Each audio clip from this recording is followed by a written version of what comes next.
Hello everyone, I am Gwyneth Choi, Bacolor Ignacio from BE Ed 1. So ngayon, may magluluto tayo ng ginisang upo with pork. And these are the ingredients.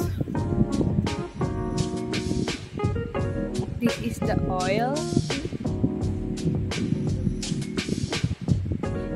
garlic and onion, pork,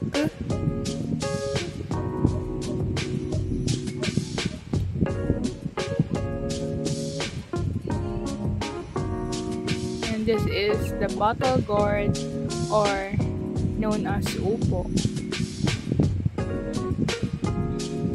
black pepper and salt, and lastly the fish sauce. Sindin natin ang kalan, painitin natin ang kawali. Pag ito ay uminit na, lagyan natin ng mantika. Isunod natin ilagay ang bawang.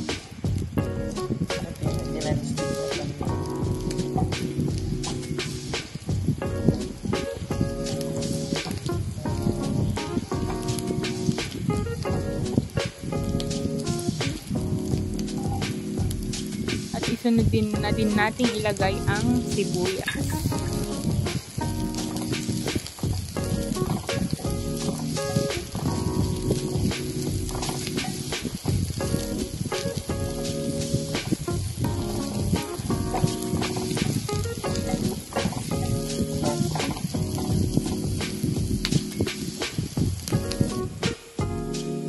At igisa natin ang sibuyas hanggang sa maging translucent. At isunod naman natin ilagay ang pork at lutuin ito hanggang sa mag-brown.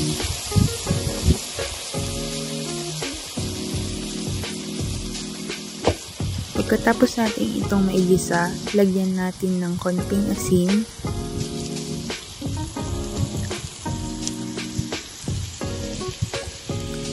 at paminta.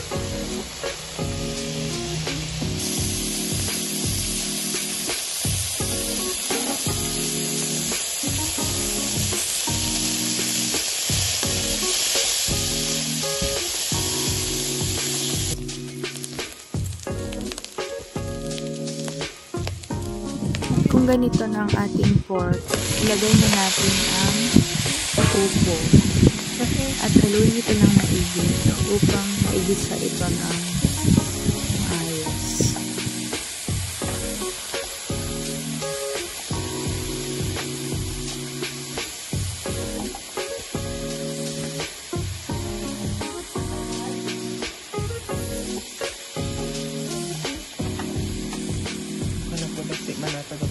Haluin lang natin ito ng maigi. Pagkatas natin itong maigisa, dagdagan natin ito ng kaunting tubig upang maluto ang ating upo.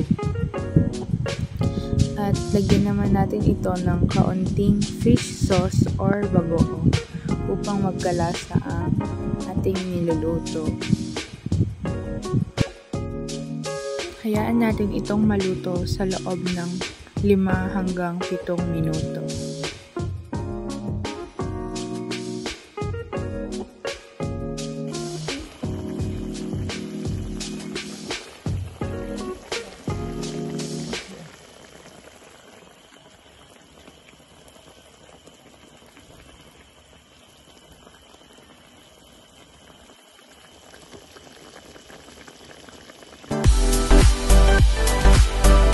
At ayan, natapos na ang ating ginsang upo na may pork.